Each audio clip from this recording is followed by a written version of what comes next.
Assalamualaikum warahmatullahi wabarakatuh. Alhamdulillah, bertemu kita dalam kelas Bahasa Melayu. Okey, topik untuk hari ini kita akan belajar tentang ayat majmuk. Okey, apa itu ayat majmuk? Okey, jom. Okey, ayat yang mempunyai dua atau beberapa ayat yang dicantumkan. Okey, yang mana ayat ini mempunyai terdiri daripada dua ayat tunggal ataupun beberapa ayat yang mana ia akan digabung ataupun dicantum. Okey, kata hubung digunakan untuk mencantumkan ayat-ayat ini. Okey, dalam ayat majmuk ini ada penggunaan kata hubung untuk mencantumkan kedua-dua ayat tunggal yang tadi. Okay, kita tengok apa contoh kata hubung yang kita dah pernah belajar sebelum ini.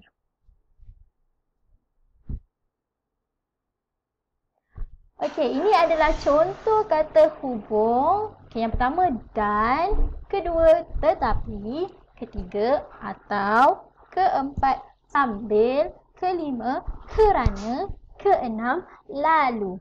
Okey, ini adalah beberapa contoh kata hubung. Kalau ikutkan, banyak kata hubung. Okay, kita tengok pula contoh ayat majmuk. Okey. Ini adalah penggunaan kata hubung dan. Okey, ini adalah ayat tunggal yang pertama. Abang tinggi, ayat tunggal yang kedua. Okey, macam mana kita nak cantumkan ayat-ayat tunggal ini menjadi ayat majmuk? Okey, ini adalah formula yang kena kamu ingat. Okey, yang pertama ayat tunggal yang untuk pertama. Lepas itu kata hubung, kemudian ayat tunggal yang kedua akan menjadi ayat majmuk. Okey. Okey, seperti ini.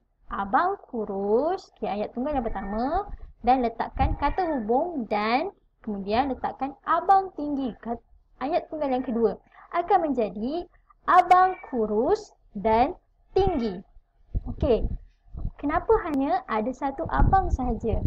Sebab nama dah sama, jadi perlu hanya letak satu sahaja, abang. Tak perlu letak lagi abang tinggi. Okey, seterusnya. Bagi kata hubung, Syahidan baca buku cerita, ayat tunggal yang pertama. Kakaknya suka membaca majalah, ayat tunggal yang kedua. Okey, ini adalah formula. Apa yang akan jadi? Okey, letakkan ayat tunggal yang pertama tadi. Syahidan suka membaca buku cerita tambah dengan kata hubung. Tetapi tambah dengan ayat tunggal yang kedua. Kakaknya suka membaca majalah. Akan jadi Syahidan suka membaca buku cerita tetapi kakaknya suka membaca majalah. Okey, di sini ada dua orang iaitu Syahidan dan kakaknya. Jadi perlu letak kedua-dua nama ini. Okey, seterusnya. Okey, contoh kata hubung atau. Ravi suka makan sawi. Ravi suka makan tomato. Okey, kita letakkan ayat tunggal yang pertama. Ravi suka makan sawi campur dengan kata hubung atau campur dengan ayat tunggal yang kedua. Ravi suka makan tomato. Akan jadi Ravi suka makan sawi atau tomato. Okey, bila penggunaan kata hubung atau, akhir ayat ini kena letak tanda soal. Okey, seterusnya penggunaan kata hubung sambil. Ayah membaca surat khabar. Ayah menonton televisyen. Okay, ini adalah formulanya. Okey, kita letakkan ayat tunggal yang pertama. Ayah membaca surat khabar. Campur dengan kata hubung sambil.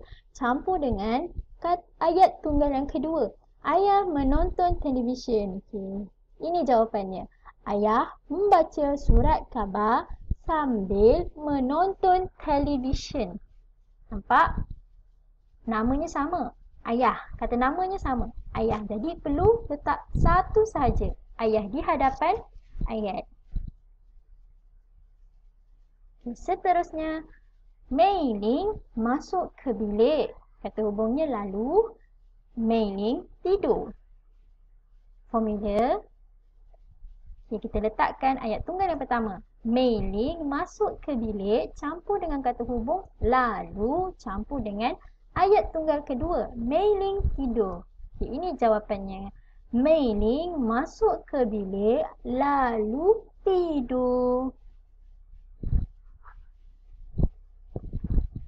Seterusnya. Diana tidak hadir ke sekolah kerana Diana demam panas. Formula. Jawapannya. Diana tidak hadir ke sekolah, ayat tunggal yang pertama campur dengan kata hubung kerana campur dengan ayat tunggal yang kedua. Diana demam panas. Jawapannya, Diana tidak hadir ke sekolah kerana demam panas.